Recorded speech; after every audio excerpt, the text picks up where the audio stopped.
Hello people, it's your boy Osman back again with another Premier League podcast. Sadly, Baka couldn't join us this week. However, we have got a very special guest, BBC Sports journalist Sanj, with over 20 years experience, so it's going to be a good show.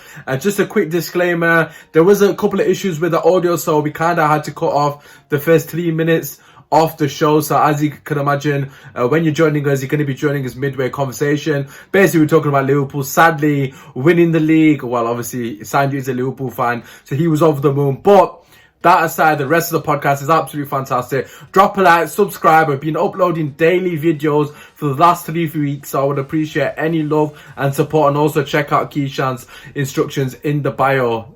His socials in the bio. Apart from as that, we were saying, Liverpool winning the league, which does also mean Man City have to give you guard of honour. How about your thoughts on that? Things like guard of honour and all that sort of thing, it doesn't matter, because I don't think that Liverpool need this season a guard of honour to remind everyone how good they've been. The stats just show for themselves. And I'm not being a cocky Liverpool fan, which I know gets under a lot of people's skin. I just think this Liverpool team, everyone's got to stand up and just realise how good they've been. It's unprecedented at this stage of the season. They've gone, it's 31 games they've won, 28, lost 1 and drawn 2. That's ridiculous. And they deserve a guard of honour from everyone for being that good. I understand people don't like them, but I also know people who don't support teams in the Premier League who have sent me messages saying, you deserve to win the title this season because you have been that good. And people should not try and denigrate it or say blah, blah, blah. And there was quite a few people during the height of the pandemic that were delighting over the null and void chat, and that was just a bit silly, I think. Yeah, you mentioned obviously, how well Liverpool have been this year. I don't think anyone can actually deny that. Even as a Man United fan myself, if they win the league by 5-6 points, maybe you could say they got lucky in some cases, or there might be incidents that things went in their favour. But like I said, it's unprecedented. I've never seen something like this in my entire life as a football fan. Just the fact that they're so far clear of Man City as well. This is something that I was talking about, but we'll touch upon it a bit shortly. But it's literally 23 points, and like you said, you've got Man City next week that can go to 26. But let's talk about Liverpool as a whole. What do they need to do? So, like for me personally, as a United fan, I've seen Man United go back to back, win it 3 times. Liverpool, for me, they now need to kick on. They now need to actually make a dynasty, and if they want to stay on the pitch, they've got to go again. Kish, what do you? I was going to play devil's advocate with this. So, with Liverpool winning the league so comfortably, would you not say it's a bit of a negative that with them being so far ahead in the league that they didn't put more effort into the other competitions, such as Champions League, they got knocked out very early, League Cup, they got knocked out early, FA Cup, they got knocked out early. Now, I know their squad isn't as big as, say, someone like a Man City's squad, but would you not say that with them winning the league so comfortably, that they didn't at least put more into any other competition? Because like you said, Usman, as you being a Man U fan, the league was never enough for someone like Man United. They'd always, go all out for other competitions, and they'd always have at least a league on top of, a Premier League on top of, say, a League Cup or an FA Cup or another trophy. With that, there'd always be something.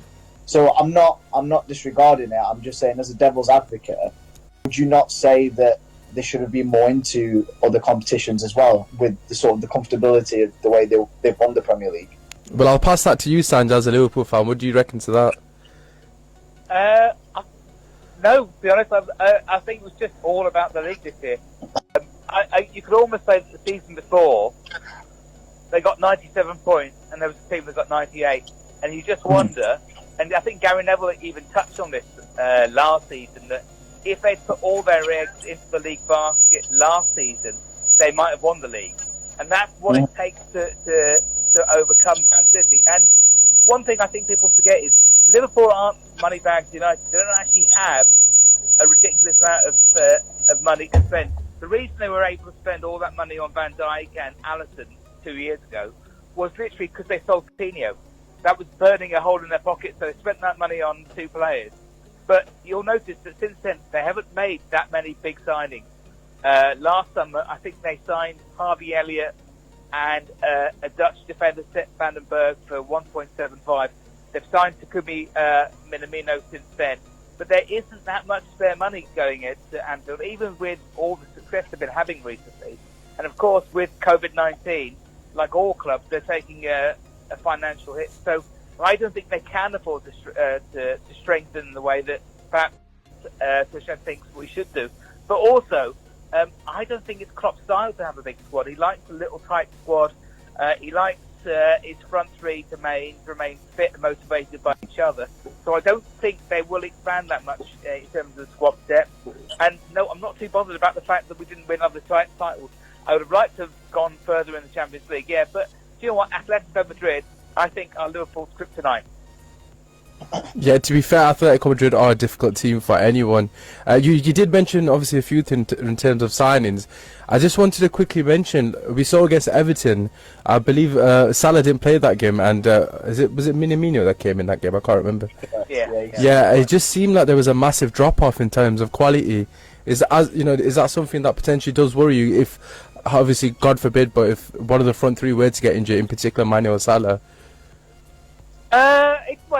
It worries me in the same way I think that any team would worry if they were missing perhaps the most effective player. Like I would say, as a Man United fan to you, if Bruno Fernandes got injured now, I think you'd worry about. Yeah, definitely. Yeah. So I think any time you lose a key player, it's a big deal. I think the one thing I would say about Mo Salah is I think he's possibly the most underrated player in the country. I don't think people realise just how good he is. Do you know what? I actually have stand-up rows with my youngest son, who's a Liverpool fan, because he thinks he's overrated. And I said to him, I just read back the stats to him and said, do you realise he scored 92 goals for Liverpool since he came here in April? It's crazy, isn't it? Yeah, 2017. And he assists as well. He's just an absolutely brilliant player. And he's so unassuming because he hasn't got a big portfolio of what he does outside of football. I think people forget just how good he is. We miss him when he's not there. We'd miss Mane when he's not there. We'd miss Firmino when he's not there. God forbid, if they're all three of them crop, then we're stuck. Yeah, I think for me personally, actually, so you mentioned Salah and how fantastic he's been. I think for me, Mane's been the best player in the league. I think the amount of times I've watched Liverpool play this season and the amount of times he scored pivotal goals just when it looks like the game's Liverpool are kind of losing ideas on how to get a goal, and the Mane will just show a moment of brilliance, and he's done it time and time. For me personally, he's been absolutely phenomenal. But I do agree. I think I've kind of given Salah a lot of criticism as well, and I think for me personally, the reason I've done it is because I find him very greedy, to be honest. I was literally just about to say. Yeah, I think that's what it is for me personally watching him. Kish, what do you think? That came for all three players that I think Klopp would be more willing to let go of Salah than say Mane or Firmino, in my opinion, just because of the way he plays and sort of what you mentioned as well, Usman. I think last season, what was it when he was one-on-one and he had an opportunity to set up Mane? I think he's had that countless amount of times, and he's gone for the option of going for goal. He has been really greedy. Do you think that sort of, if there was a bid that came in that was, say, astronomical, do you think Liverpool would still turn that bid down for someone like a Salah if it came in from, say, Madrid or someone like that? I don't think there's anyone in world football that they could replace Salah for with spending. I mean, the only person I can think of, right, if you had the amount of money that, say, if they got 150 to 200 million for selling Salah, the only person that could come close to replacing him in terms of the threat that he poses is Mbappe. That's the only person I'd say that could come in and has the, as you say, the presence. Everyone's scared of Mbappe, aren't they? And I think a lot of people are scared of Salah. If you notice, most games when Salah plays, he gets three defenders on him. Mane hardly ever has that, to be honest. Mane's the one who managed to just play against one person. You saw last week against Seamus Coleman. Coleman didn't have him in his pocket, but it was a good battle, and Coleman won it, didn't he? So I think, like I said, I know what you mean about Salah being greedy. He can give off that impression, but then just look at how many assists he gets. He's already got 11 assists this season, and he's also got 21 goals in all comps. So it's not bad. Yeah, it's definitely not bad. He was injured for 3 weeks by who was it? The Leicester guy with the Hamza Chowdhury. Put him out for 3 weeks.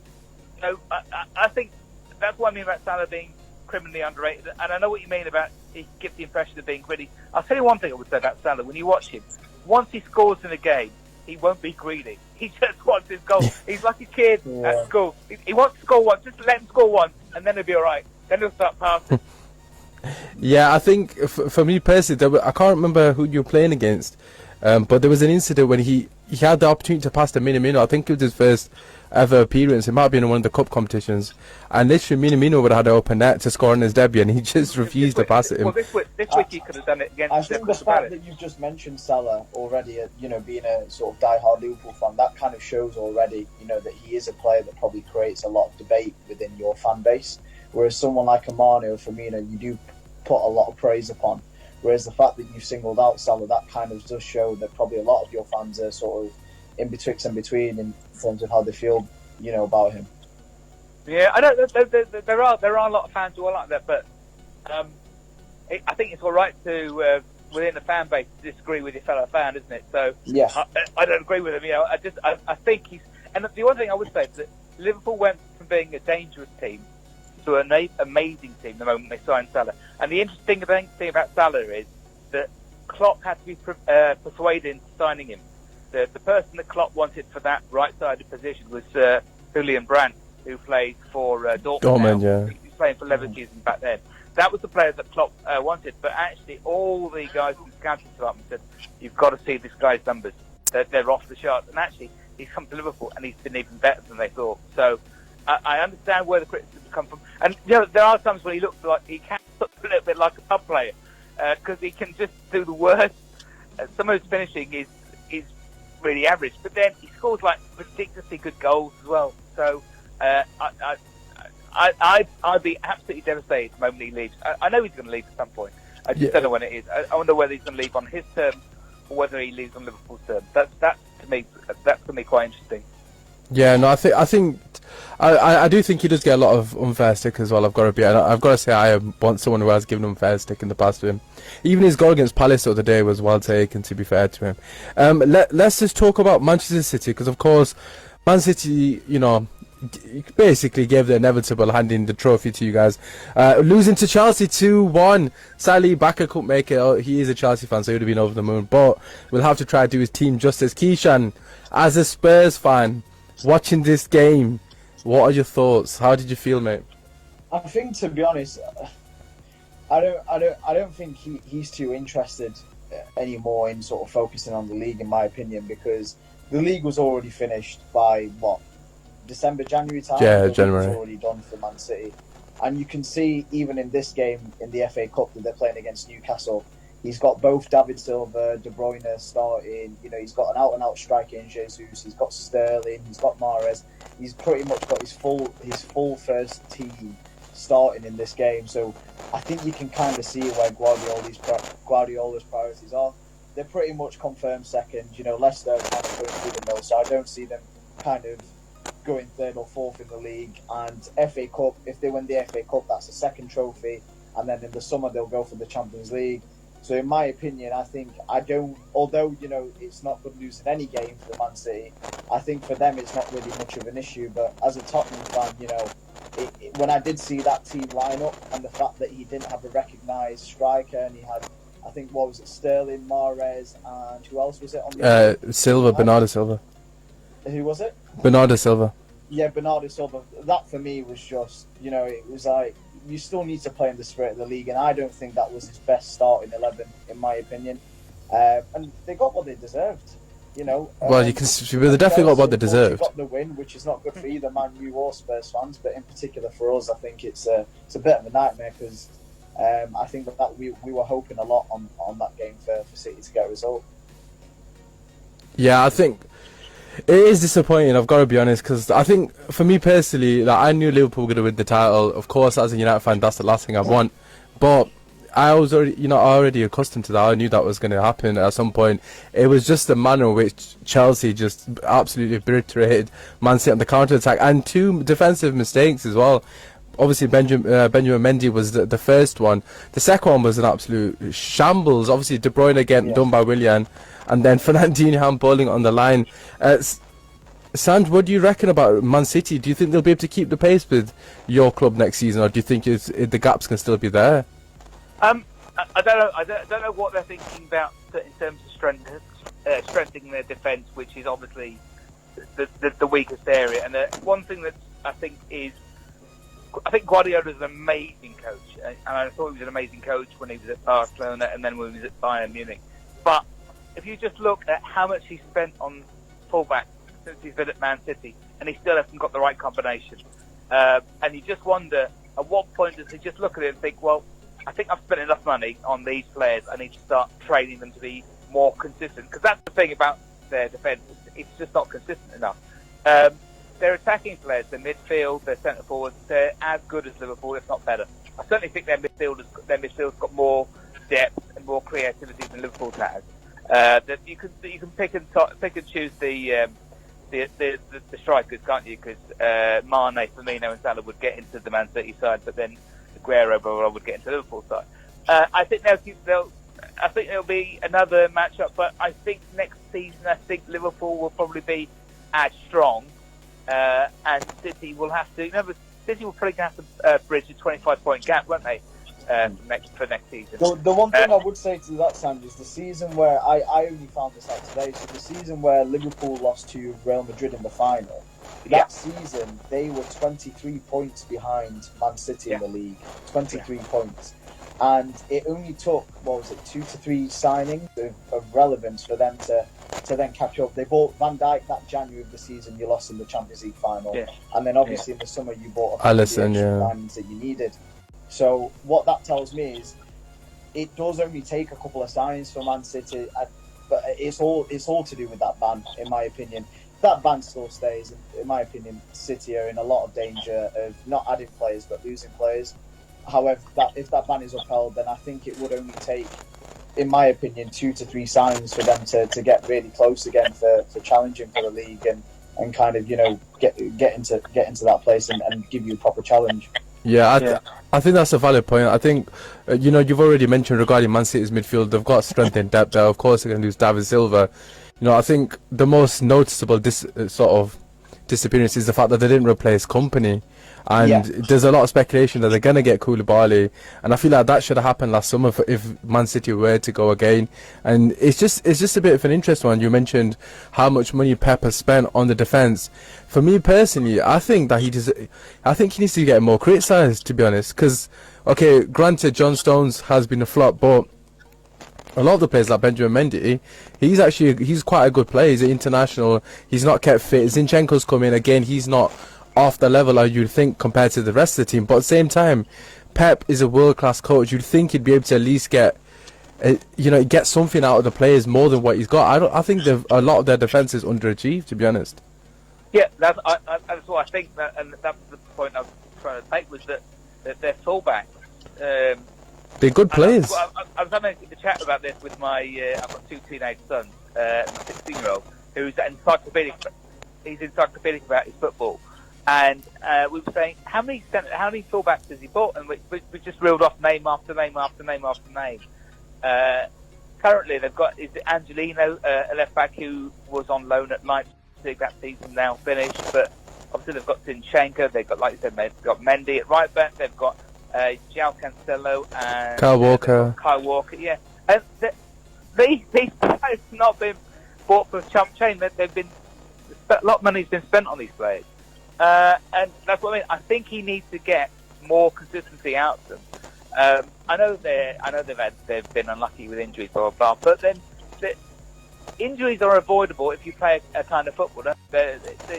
Liverpool. It's interesting that Liverpool don't get loads and loads of injuries. The biggest injuries they've had this season is to their goalkeeper. Everyone else has had little knocks here and there. But City players, when they're out for weeks on end and stuff like that. I just think they need more consistency from their fringe players or the ones who don't start every week. But lots of players that play for City do start virtually every game. Like, say for instance, Raheem Sterling. He starts pretty much every game, doesn't he? And he's looked exhausted recently. But it's those players that will play more like 15 to 20 games a season. I think he needs more consistency from them. And then we can talk about them bridging that gap. I know Kishan just said that Liverpool were 25 points behind the first time City won the title back in 2018. But it looks like I don't know what City can do to bridge that gap unless they go into the transfer market again. The other thing I would say as well, Aguero's 28, Aguero's 32. Yeah, now, isn't he? they're not going to He replace just Aguero. He just had that big knee operation. You got to wonder where the goal's going to come from next season. 32 is not a great age to play as a centre forward, and he's a bloke who's been playing at the top flight for about 15 years.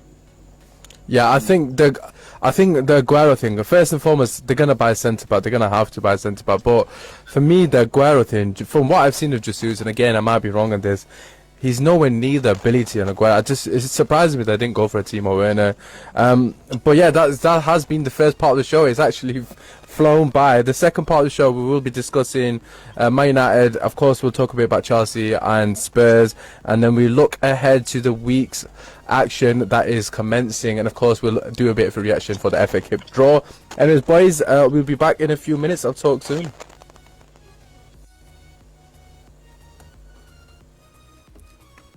Right, like I said, after the break, we will be discussing the other teams in the league. Don't worry, get your comments in as always, and we will be reading them out. We'll be back in a few minutes. Hello and welcome back to your second part of the football show with your host, Usman Akhtar. As always, you can check us out on Link FM on Facebook if you want to get involved with the live comments. Let us know if you've got any questions and we'll try and answer them for you as we are live.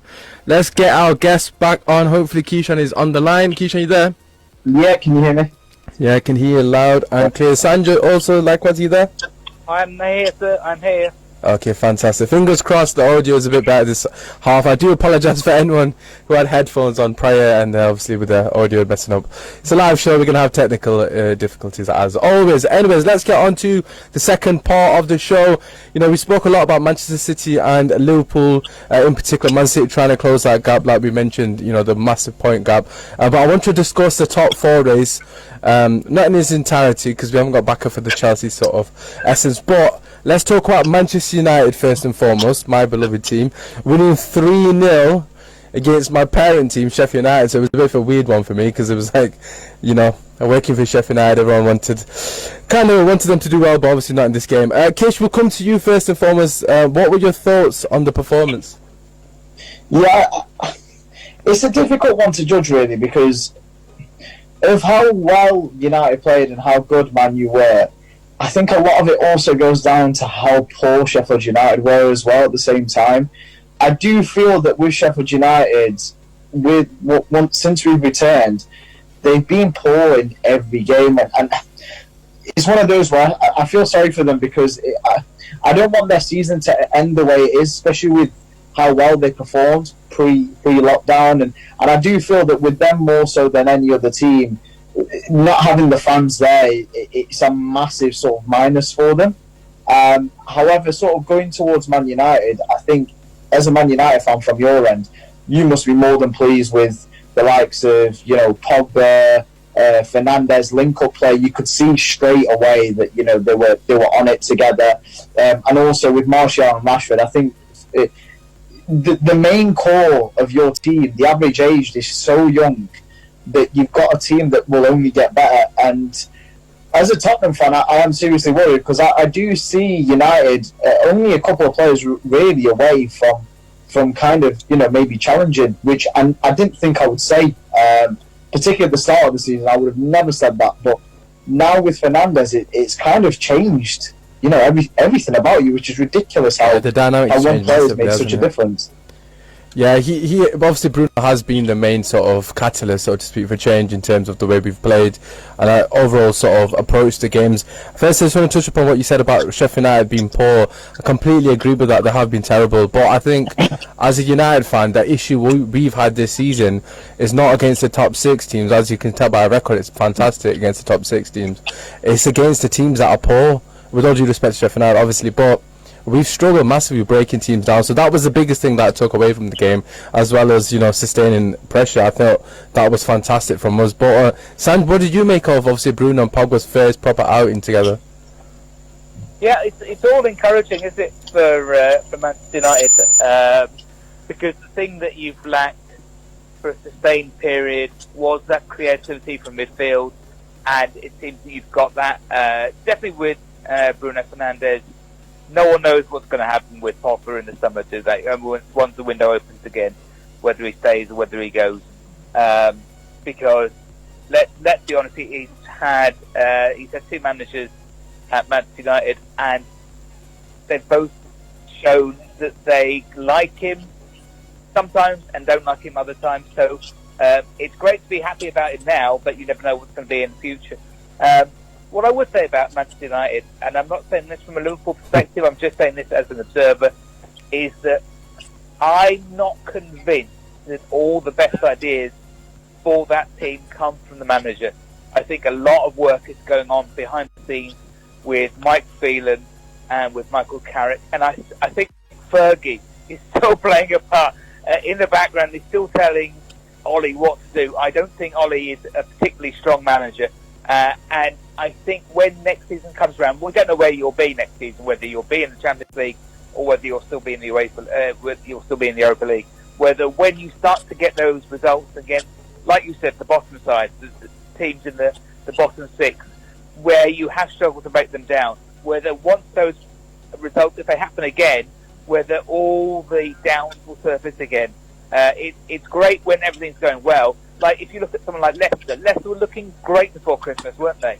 Yeah. I know we're going to get to Leicester later, but Leicester look bereft at the moment. Things can just turn like that, can't they, in football? That's all I say about United. Yeah, no. I'm not saying that because I'm a Liverpool fan, by the way. Oh no, to be honest with you, I actually agree with practically everything you said. I think any United fan that doesn't think that is too optimistic. I know a lot of people say you need to be more optimistic, but it's too early to say that the Bruno and Pogba thing would work. Again, if Bruno was to get injured, hypothetically speaking, we're back to square one with just Pogba being the main focal point in terms of creativity.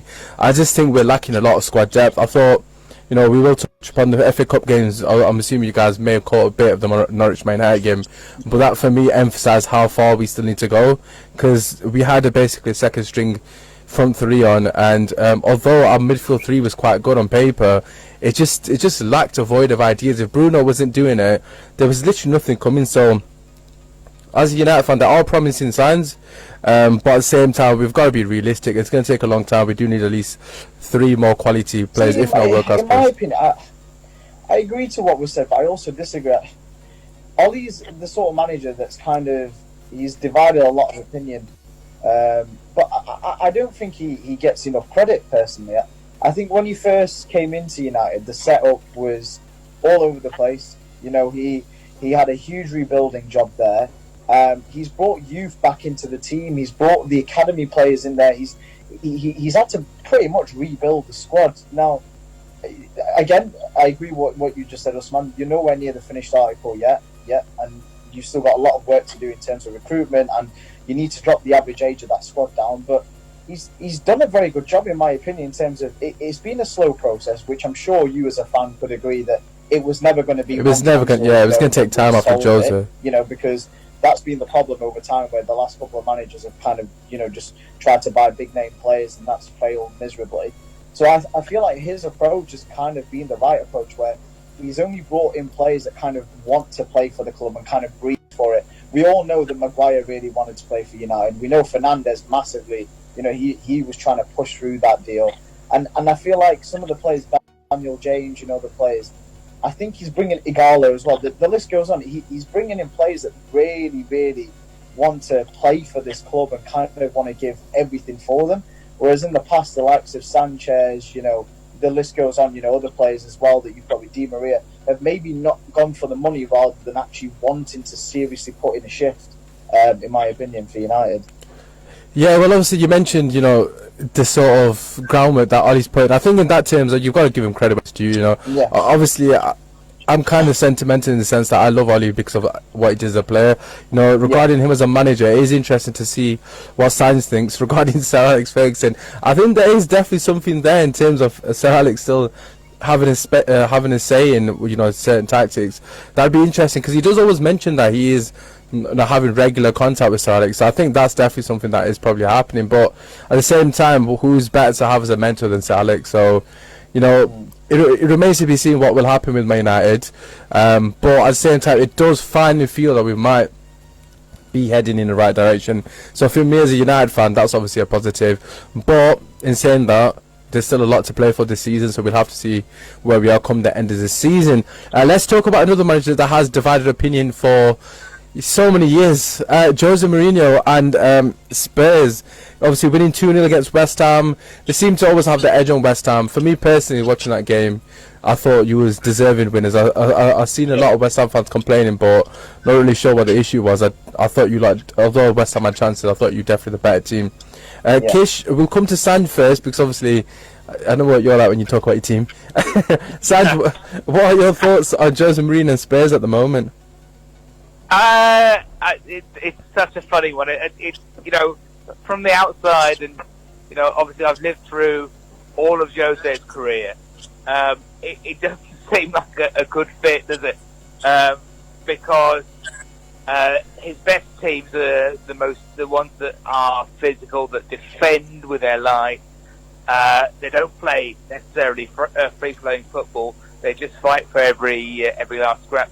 And I'll be interested to see what Kish says, but that's not the Spurs that I know of. Yeah, same. Spurs are a free-flowing side. Having said all that, they're not as far away from... And let's be honest about it, we're talking about top 5 this season, aren't we? Because we're still thinking that 5th will get you into the Champions League. Fingers crossed. So they're not as far away from that top 5 as you think. And don't... I just think that you never know. Jose might have a trick up his sleeve. There's what? Is there 7 or 8 games left for most teams? So you never know what he's going to do. They've both got interesting run-ins, haven't they? They're, I think, like you said, they're just beating West Ham, which might have been one of their tougher games.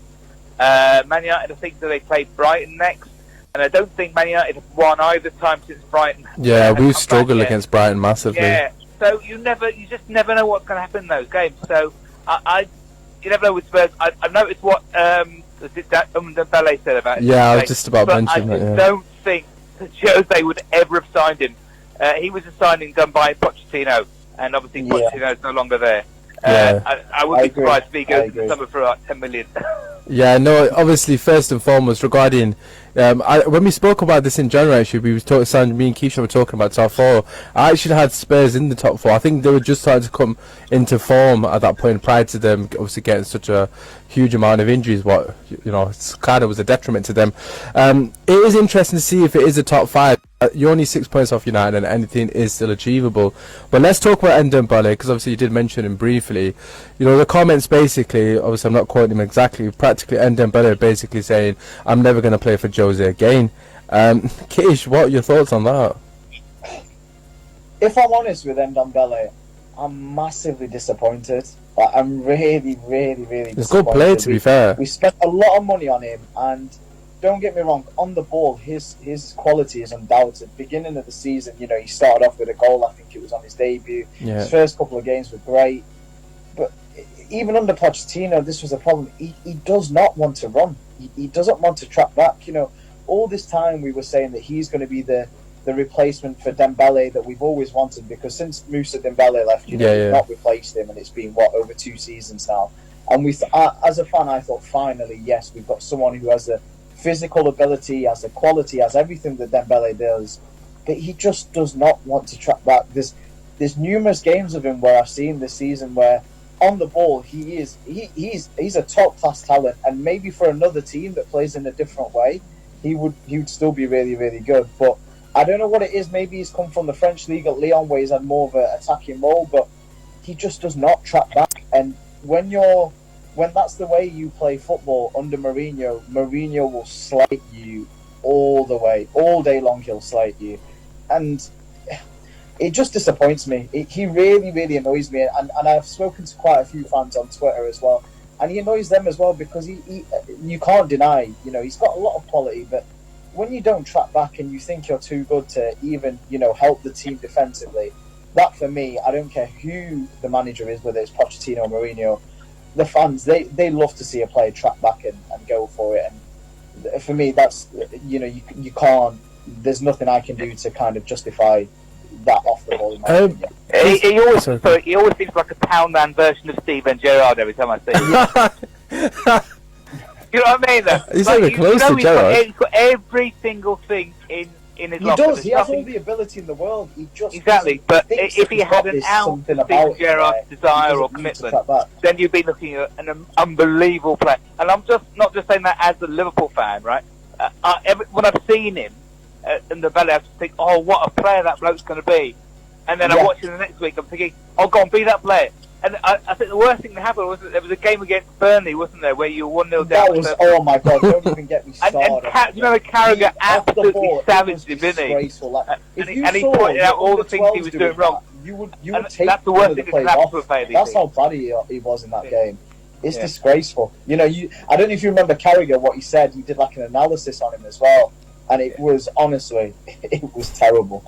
Well, obviously you mentioned all the negatives surrounding him, and he had the same issues at Lyon. So by no means am I defending him here, but just to play devil's advocate, imagine you're Ndembele, right? You're new to this country. Obviously, he probably doesn't. I don't know if he speaks English or not. So pardon my ignorance.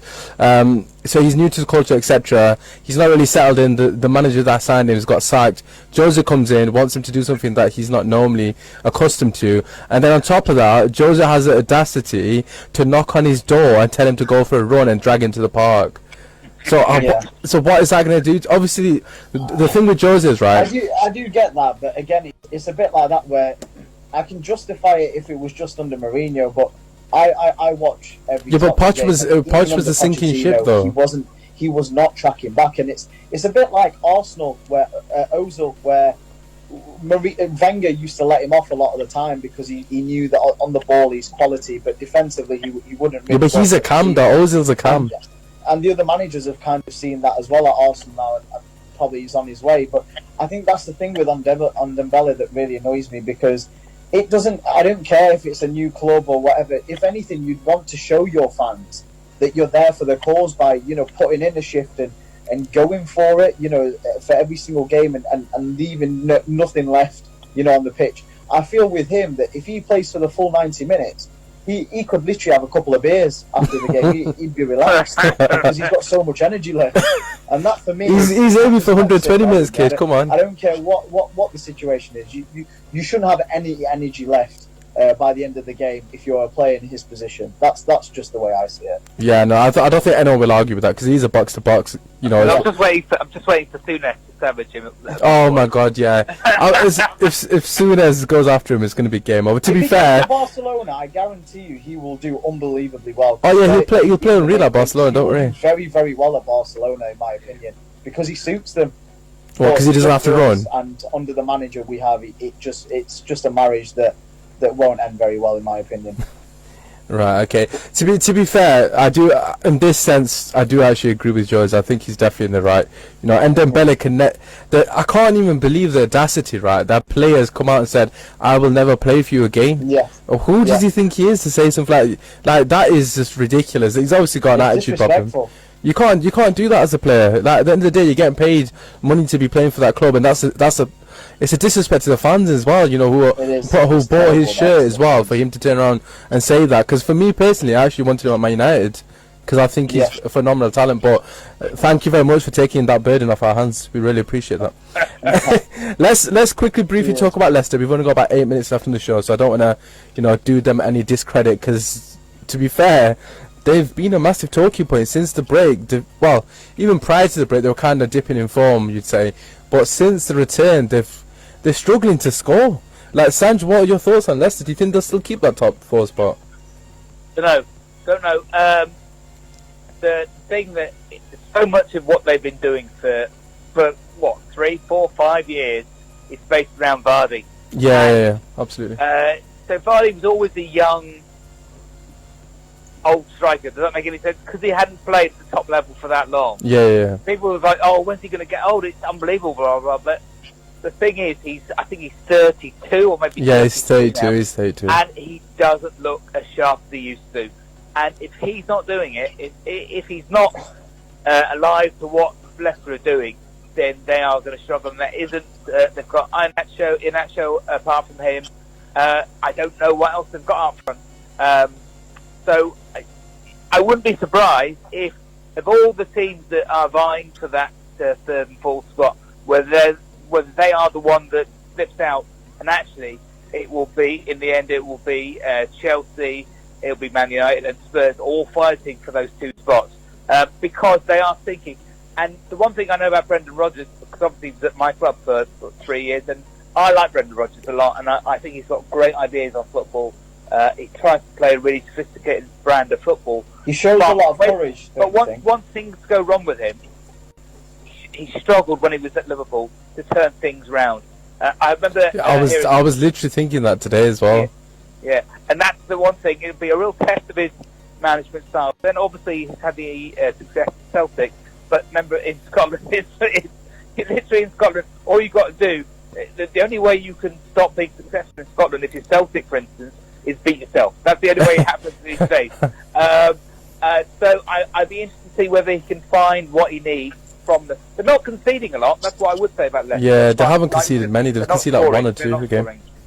Do you not think, though, with Leicester, one of the biggest issues for Vardy is the fact that if you look at a lot of the time he scores, he's very, very passionate with the fans, and he's very, very passionate with the audience. Even against the opposition audience, he really likes. Yeah, but I don't think that's made a difference. And Kish. I think that with that not happening, with there being no fans, do you think that maybe some of his fire or some of his motivation is lacking for Kish, I don't think that's made a difference at all. If I'm being honest, he was like that before lockdown. Exactly. I think there's some sort of stat that.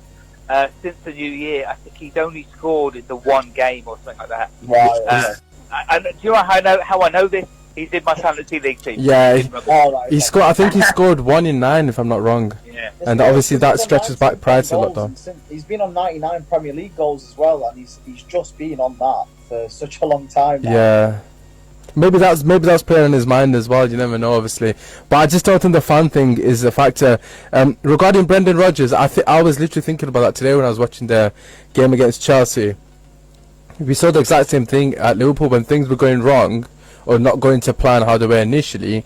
He seems to struggle to have that sort of recovery, and it'll be interesting to see what happens with Leicester come the end of the season. But I do feel like they're going to fall out of that top 4.